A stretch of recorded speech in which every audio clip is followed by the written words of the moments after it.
Welcome back, beautiful tri-state area. You're listening to A Moment of Zen right here on 710 WOR, the voice of New York, iHeartRadio. I'm your host, Zen Sams. Welcome back to the Polished Beauty segment. Today, we're joined by my brilliant contributor, Dr. Daisy Ayim. She's a triple board certified OBGYN, gynecologist, and founder of the Polished Beauty podcast. Today, we're diving into a topic that's on everybody's mind as we close out the year, the ultimate gift you can give yourself: health, mental prosperity, and stability. Today, we're thrilled to welcome Joey Thurman, an acclaimed health, fitness, and nutrition expert, TV personality, and bestselling author of The Minimum Method: The Least You Can Do to Be a Stronger, Healthier, Happier You. Joey is also the founder of the brand BigBabyStyle.com, where they make adult tees inspired by kids' clothing. With his expertise featured on Good Morning America, The Today Show, Sherry Shepherd, and Men's Health, and just so many more, Joey is here to help us close 2024 strong and set a clear roadmap for a healthier, more mindful 2025. We're going to discuss top health trends for the new year, biohacking methods you can do right from the comfort of your home, and staying centered during the holiday hustle. Let's jump right in. Welcoming now to the show are my dear friends, Dr. Daisy Ayim and Joey Thurman. Welcome, superstars. Hi, Joey. Hi, how are you, Daisy? I'm great. So, Joey, as the holidays approach, we've talked about this before on the show. Many of us feel just overwhelmed. We're juggling family gatherings, end of year deadlines, holiday shopping, all while trying to just prioritize health and well-being.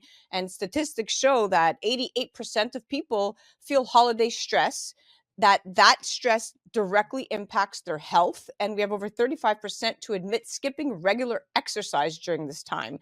Now, to start us off, can you share how the principles in your book help simplify health and fitness, particularly during this hectic holiday season? Yeah, look, I mean, people always want to think about when they played high school football 30 years ago and go really hard at it. And they're thinking about all these intense things that they need to do. But doing the least doesn't mean doing nothing, right? It's just what you can do right now and what's attainable for you right now in this season, in this moment of your life. So a lot of people kick themselves for not getting their workout in. The 35% of people that you talked about that don't get their regular workout in. It's okay because you've been consistent for the prior 9, 10, 11 months. So give yourself a little bit of grace and gratitude on that. And at the same time, like we've got to not even walk before we run. We have to roll over. We have to sit up. We have to take a first step. Momentum isn't something that you're just going to catch. You need to create it. So we need to step forward and create your momentum in life. So however small that is, the least you can do can get you maximum results.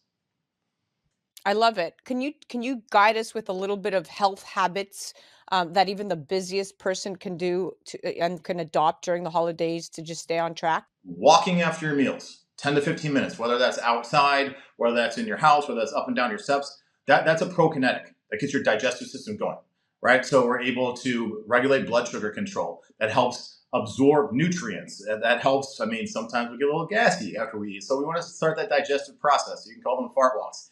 10 to 15 minutes, 2 to 3 times a day. And all of a sudden we've got that 30 minutes, 10 plus 10 plus 10, with that 30 minutes of movement that we all need to at least get at a bare minimum in a day. When you're eating, protein first, whether that's vegan source, plant source, or traditional animal source. Protein is satiating, it's filling, it's much harder for that macronutrient to be converted into fat. Our body's going to utilize it, so we need that. So I focus on protein with every single meal. It doesn't need to be a huge steak or a mound of tofu. Just a little bit of protein with every meal and have a compilation of all the macronutrients. Yes, carbohydrates. Guess what? Vegetables have carbs in them. Oh my God, we shouldn't be scared of them. These are good things for us. So just have an array of food, but have protein be your mainstay right there. And then whether you're having more fats or more carbohydrates, doesn't matter as long as we're kind of getting towards that protein number. And non-negotiable, we need to drink water. Wow, we'll talk about the easiest biohack in the world. Your body's natural detoxification system. It's very cheap.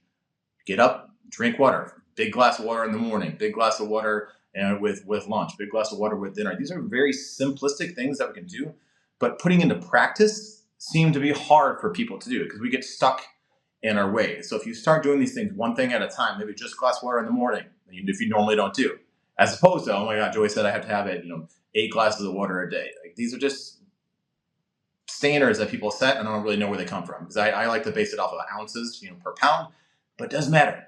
Big glass of water first thing in the morning. If you haven't done it before, that's a small step right there that everybody can do. Don't tell me you don't have time to drink a glass of water. I love that interesting angle. I mean, the glass of water thing, I think is right on point because once I started my fitness journey and I incorporate that, saw a difference. But Joey, what I want to know is how do you encourage people to use mindfulness techniques, not only to cope with the holiday stress, but also maintain emotional well-being during this time?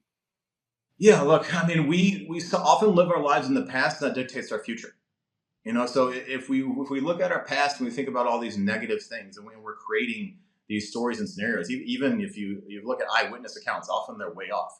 So we're trying to account our past, and we're putting a negative connotation to them. So then, if we're having negative connotations to our past all the time, is our future going to be leaning forward? So I think trying to reassess your past and thinking about the positive things in your past will help your future and be excited for the future. Yes, there's going to be stressful things in life, and we need to acknowledge that. But just because your past was negative doesn't mean that the future is going to be depressive. Definitely have to break through from those preconceived ideas, right? Because it's all about mindset. And as we prepare to enter 2025, there's so much buzz around the latest biohacking trends and health trends, and in fact, the global biohacking market is projected to grow by over $50 billion by the year 2027, showing just how much people are in fact investing in optimizing their health. But let's face it, most of us don't have access to, cryotherapy chambers or personal IV drips. So let's going back to your basics. What are the top biohacking trends for 2025 that the average person can incorporate into their daily routine without breaking the bank? If you live somewhere cold, guess what? Walking outside, you're doing cryotherapy right there, and it's free. Amazing. I mean, I live in Chicago, so you know, gloves and hat before sweater will make you look better. So think about putting on a hat, like covering your ears and your hands, and then maybe walking outside, maybe with like a t-shirt on. That'll create that shivering, which is a good thing, which is it increases the metabolic rate. You don't want to stay outside for hours or dive in the snow. Don't do anything crazy like Joey told me to.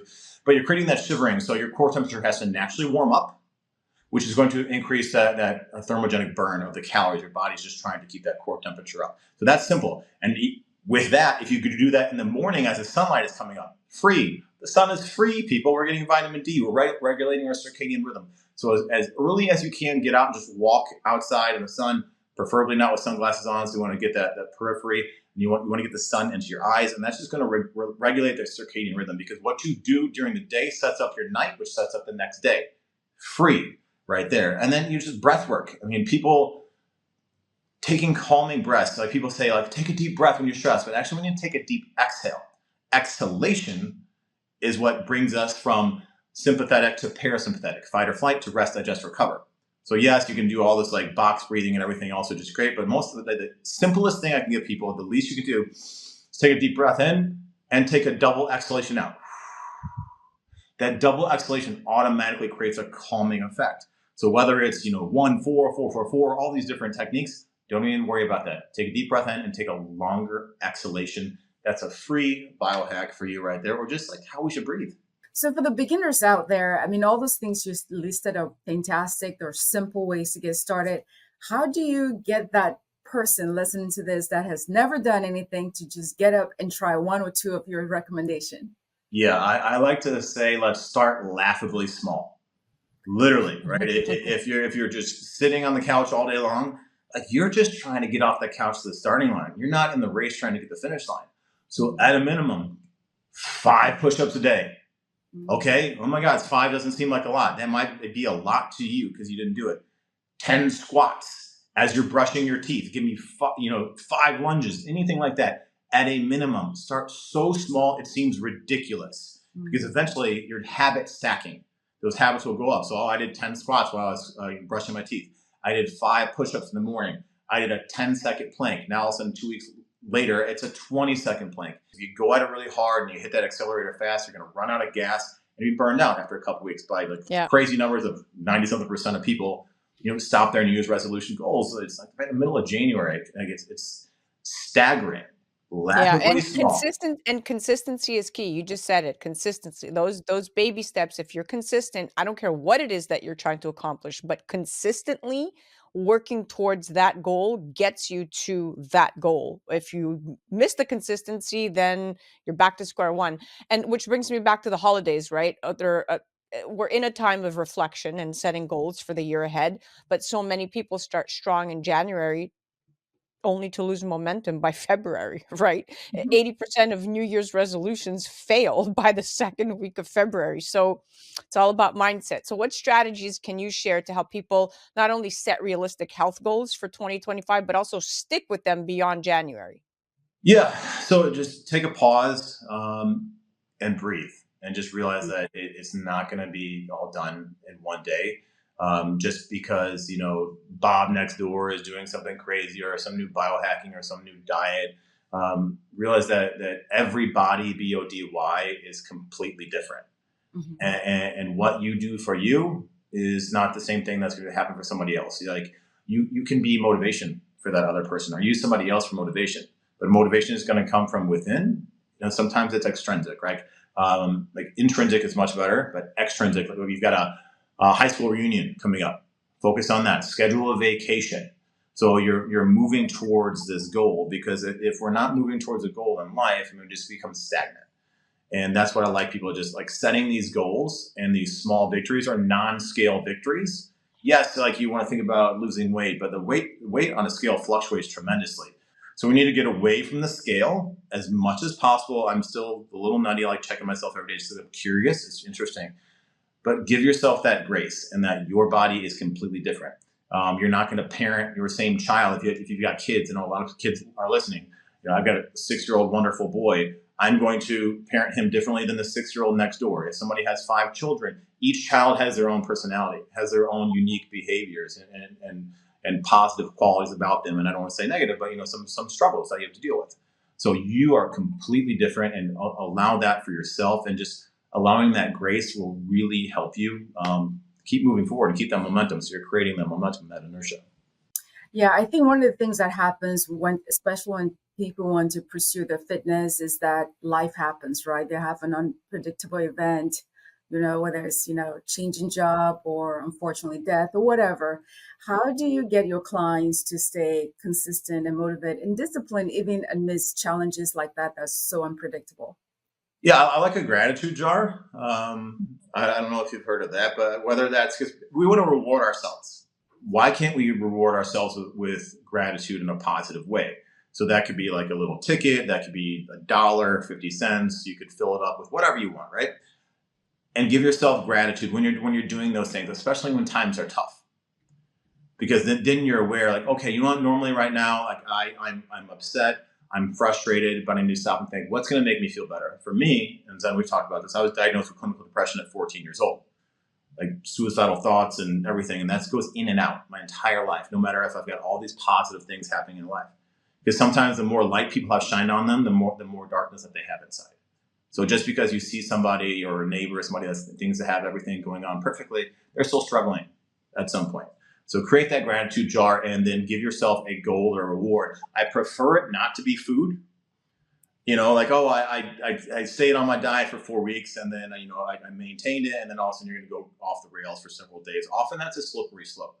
So that gratitude jar, once that's filled up, whether it's money, you buy yourself a pair of shoes, a purse, or anything like that, a new phone, whatever it is, filling that gratitude jar with things besides exercise is spectacular.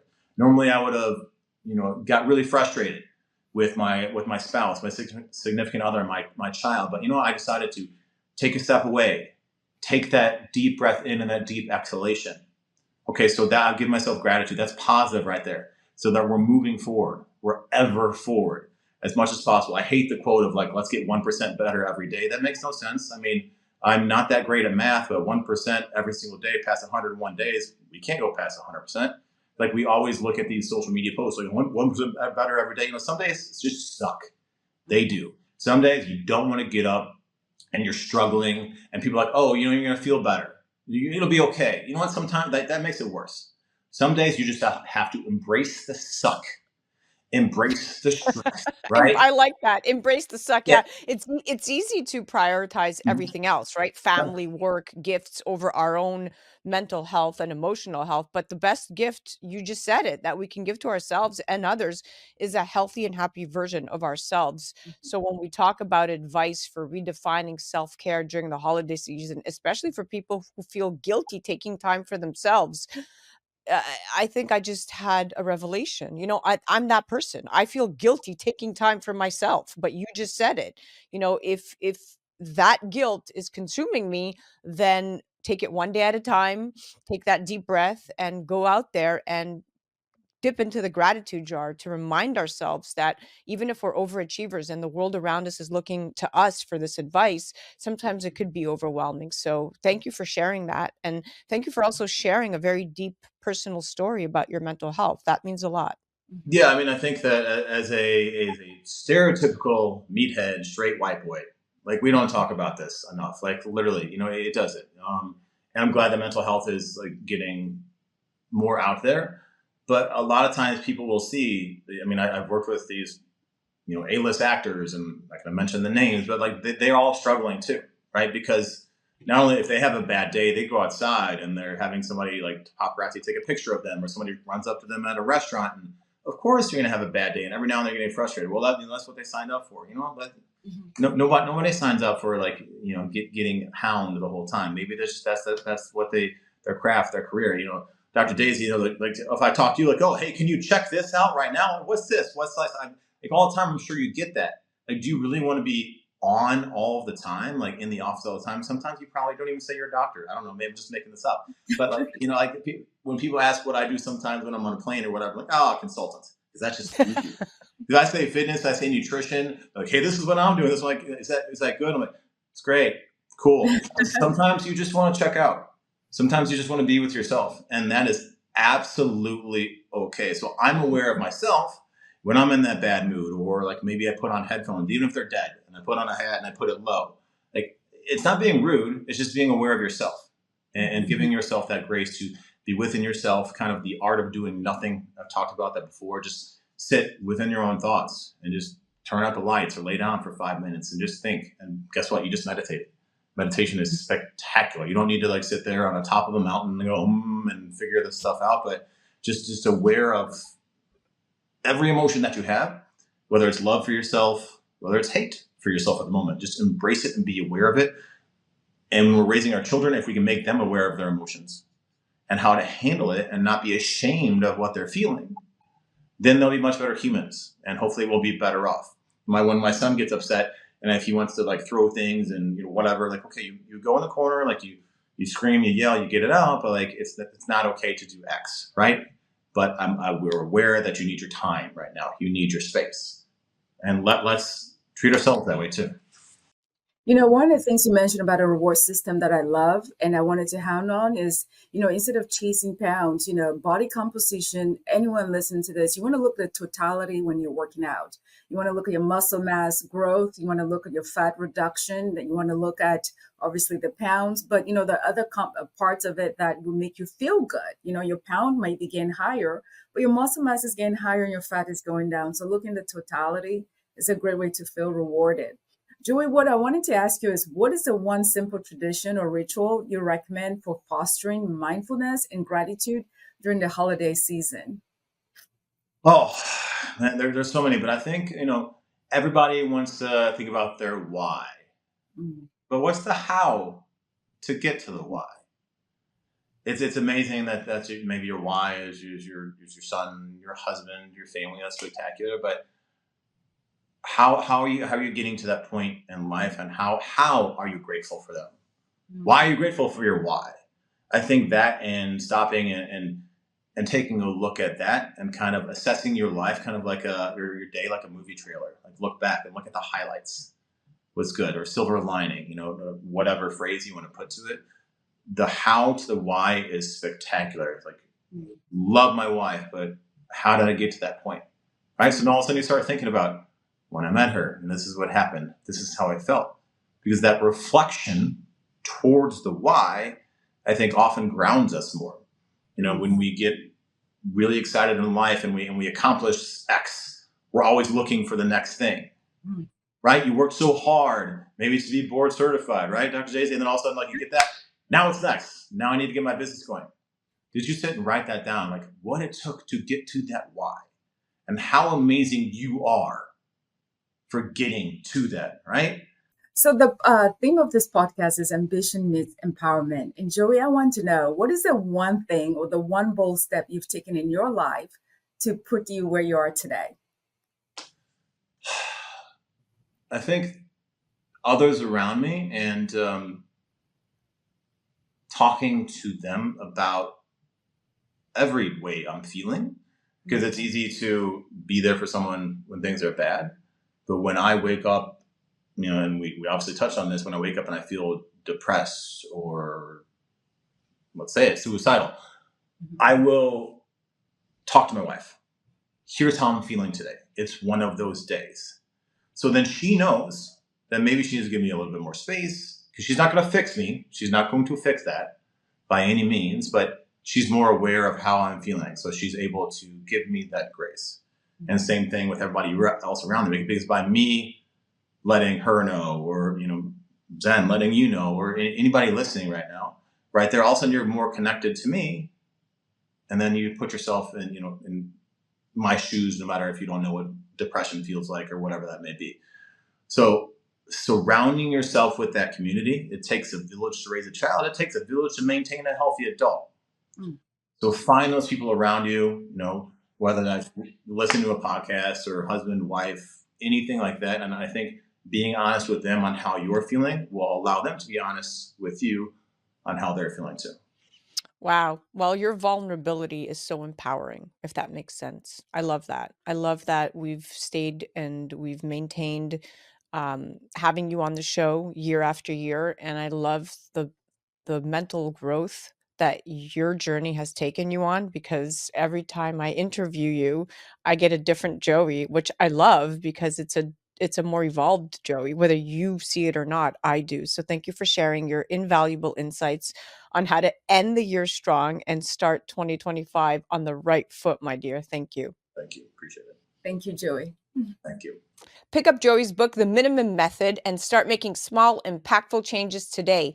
Do check out bigbabystyle.com, where they make adult tees inspired by kids' clothing. And definitely follow Joey on the gram at Joey Thurman Fit. Stay tuned for more tips, trends, and expert advice on polished beauty. And until next time, stay polished, stay beautiful, and stay healthy. Do follow Dr. Daisy Ayim on the gram at Dr. Daisy Ayim. And you can head to polishedbeautypodcast.com for more episodes and more insights. You're listening to A Moment of Zen right here on 710 WOR, the voice of New York, iHeartRadio. We'll be right back after this. A Moment of Zen is brought to you by the Polished Beauty Podcast with Dr. Daisy Ayim. Hey, ambitious women, ready to shine on the inside and out? Tune in to the Polished Beauty Podcast, where we talk about business, beauty, brains, and body all in one spot. Meet Dr. Daisy Ayim, triple board certified cosmetic surgeon, pro-aging advocate, fitness enthusiast, and your go-to for real talk on leveling up every part of your life. The Polished Beauty Podcast is your dose of ambition meets empowerment. For more information, head to polishedbeautypodcast.com.